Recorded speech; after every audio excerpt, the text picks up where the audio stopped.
पाकिस्तान और तुर्की, जब ये दो नाम एक साथ लिए जाते हैं ना, तो ये सिर्फ दो मुल्कों की बात नहीं होती। ये तो एक ऐसी कहानी है जिसकी जड़ें सदियों पुरानी रूहानी दोस्ती में हैं और शाखें वो आज के जदीद तरीन लड़ाका तैयारों तक फैली हुई हैं। तो चलिए आज इस अनोखे रिश्ते की गहराई में उतरते हैं और देखते हैं कि ये बना कैसे।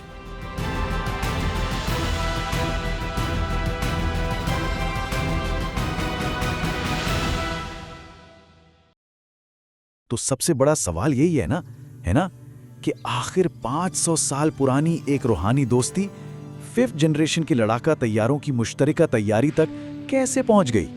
मतलब सोचने की बात है।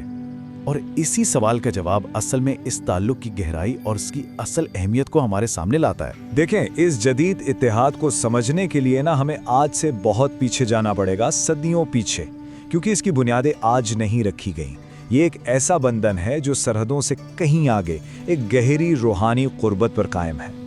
इस ताल्लुक की जड़ें तारीख में वाकई बहुत गहरी हैं। कहानी शुरू होती है 16वीं सदी से, जब सल्तनत उस्मानिया और मुगल सल्तनत के दरमियान पहले राब्ते कायम हुए। लेकिन असल रूहानी कनेक्शन वो तो 13वीं सदी में बना, सूफी बुजुर्ग मौलाना रूमी और बहाउद्दीन ज़करिया के जरिए।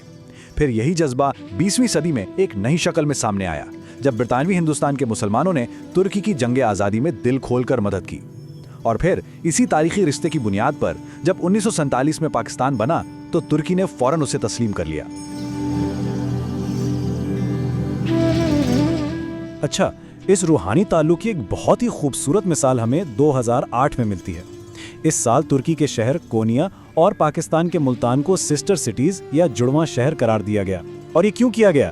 ये इन्हीं अजीम सूफी शायरों मौलाना जलालुद्दीन रूमी और बहाउद्दीन ज़करिया के दरमियान गहरे रूहानी रिश्ते को खिराजे तहसीन पेश करने के लिए था।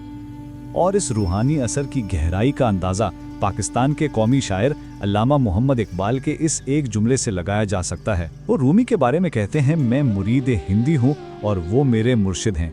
सोचें, सिर्फ ये एक जुमला हमें बताता है कि रूमी की फिक्र का जनूबी एशिया के मुसलमानों की सोच पर कितना गहरा असर था। ये जो जज्बाती लगाव था ना, ये सिर्फ शायरी और किताबों तक ही नहीं रहा। इसकी सबसे बड़ी अमली मिसाल है तहरीक खिलाफत। ये असल में बरतानवी हिंदुस्तान के मुसलमानों की एक बहुत बड़ी सियासी मुहिम थी, जिसका एक ही मकसद था, पहली जंग अजीम के बाद सल्तनत उस्मानिया को बचाना। इस तहरीक में लोगों ने पैसे भेजे, तिब्बी मिशन भेजे, और ये वाकया आज भी दोनों मुल्कों के लोगों के दिलों में एक खास जगह रखता है।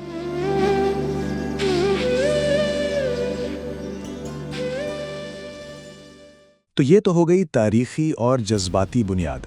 अब आते हैं जदीद दौर की तरफ और देखते हैं कि 20वीं सदी में दो नई रियासतों ने इस रिश्ते को एक रस्मी और सियासी शक्ल आखिरकार कैसे दी। तो जैसा कि हमने पहले भी जिक्र किया, 1947 में जैसे ही पाकिस्तान बना, तुर्की उन सबसे पहले मुल्कों में शामिल था जिसने न सिर्फ उसका खैर मकदम किया बल्कि फौरन सिफारती ताल्लुकात भी कायम कर लिए। फिर आया सर्द जंग का दौर और मुश्तरका सियासी मफादात ने इस रिश्ते को और भी पक्का कर दिया। दोनों मुल्कों ने मिलकर मगरब के हिमायत याफ्ता फौजी इत्तेहाद सेंटो यानी सेंट्रल ट्रीटी ऑर्गेनाइजेशन को ज्वाइन किया। और सिर्फ यही नहीं, ईरान के साथ मिलकर एक इक्तिसादी और सकाफती तंजीम भी बनाई जिसे RCD कहा जाता था। इन दोनों प्लेटफॉर्म्स ने उन्हें सोवियत यूनियन के खिलाफ एक साथ खड़ा किया। और हाँ, यही RCD आज इकोनॉमिक कोऑपरेशन ऑर्गेनाइजेशन यानी ECO की शक्ल में मौजूद है। इस ताल्लुक की जो सबसे खास बात है ना, वो है एक दूसरे के सबसे हसास कौमी मसाइल पर डट कर साथ देना। तुर्की ने हमेशा कश्मीर के मसले पर पाकिस्तान के मौकिफ की हिमायत की है कि इसे अक़वाम मुत्तहिदा की करारदादों के मुताबिक हल किया जाए। दूसरी तरफ पाकिस्तान भी उन गिने चुने मुल्कों में से है जो शुमाली कब्रस के मामले पर तुर्की के साथ खड़ा है। और ये हिमायत सिर्फ बयानात तक नहीं, अक़वाम मुत्तहिदा हो या OIC, ये दोनों ममालिक अक्सर एक ही आवाज़ में बात करते नजर आते हैं। और अब हम इस रिश्ते के सबसे दिलचस्प और सबसे मुतहर्रिक दौर में दाखिल हो रहे हैं, यानी 21वीं सदी का स्ट्रेटेजिक इत्तेहाद, जहां दिफा और टेक्नोलॉजी में ताउन अपने उरूज पर है। तो सवाल यह है कि इस गहरे स्ट्रेटेजिक ताल्लुक की ज़रूरत क्यों पेश आई। इसकी एक बड़ी वजह है मुश्तरका चैलेंजेस, ख़ास तौर पर मगरबी ममालिक की तरफ से लगने वाली असलहे की पाबंदियाँ। जब बाहर से हथियार मिलना मुश्किल हुए तो दोनों मुल्कों ने फैसला किया कि अब हमें मिलकर दिफा में खुद इन्हिसार होना पड़ेगा। ये जो दिफाई ताउन है ना, ये कोई एक दिन में नहीं बना, ये एक पूरा सफ़र है। शुरू में एक दूसरे को सपोर्ट किया, फौजी तरबियत दी, फिर 1988 में एक मिलिट्री कंसल्टेटिव ग्रुप बनाकर बातचीत को बाकायदा बनाया गया। इसके बाद अगला लेवल आया टेक्नोलॉजी ट्रांसफ़र का, जैसे F-16 तैयारों और आबदूज़ों की अपग्रेडेशन। और आज ये ताल्लुक एक बिल्कुल नए फेज़ में है, जहां दोनों मुल्क मिलकर जदीद तरीन दिफाई निज़ाम तैयार कर रहे हैं। इसकी एक ज़बरदस्त मिसाल है मिल-जेम कार्वेट डील। अब इसमें क्या हो रहा है, इस डील में कुल 4 बहरी जहाज़ बनने हैं। 2 तुर्की में बनाए गए और बाकी 2 वो पाकिस्तान में ही बनाए जा रहे हैं। इससे साफ जाहिर है कि मकसद सिर्फ जहाज़ खरीदना नहीं, बल्कि पाकिस्तान की अपनी जहाज़ साजी की सलाहियत को बढ़ाना है। और यही इस डील की सबसे अहम बात है। असल चीज 4 जंगी जहाज नहीं है, बल्कि जहाज के डिजाइन की मुकम्मल टेक्नोलॉजी और इसके इंटेलेक्चुअल प्रॉपर्टी राइट्स की मुंतकली है। मतलब सिर्फ मछली नहीं दी जा रही, बल्कि मछली पकड़ना सिखाया जा रहा है। और स्ट्रेटेजिक हदफ बिल्कुल वाजे है, पाक बहरिया के मकामी जहाज साजी की सलाहियत को दुनिया के बराबर लाना। और ये तावन सिर्फ बहरी जहाज़ों तक महदूद नहीं है। आज इनके तावन के क्राउन जूल्स में कई बड़े प्रोजेक्ट्स हैं। सबसे बड़ा नाम तो कान का है, जो एक 5th जनरेशन का स्टेल्थ फाइटर जेट है। इसके अलावा मिलजम कोवेट्स हैं, फ्लैट टैंकर्स हैं, ड्रोन्स और एयर डिफेंस टेक्नोलॉजीज़ की मुंतकली हो रही है, और यहाँ तक कि हेलीकॉप्टर के मुश्तरका मंसूबों पर भी बात चल रही है। और ये जो कान है ना, ये कोई आम लड़ाका जहाज़ नहीं है, ये टेक्नोलॉजी का एक शाहकार है।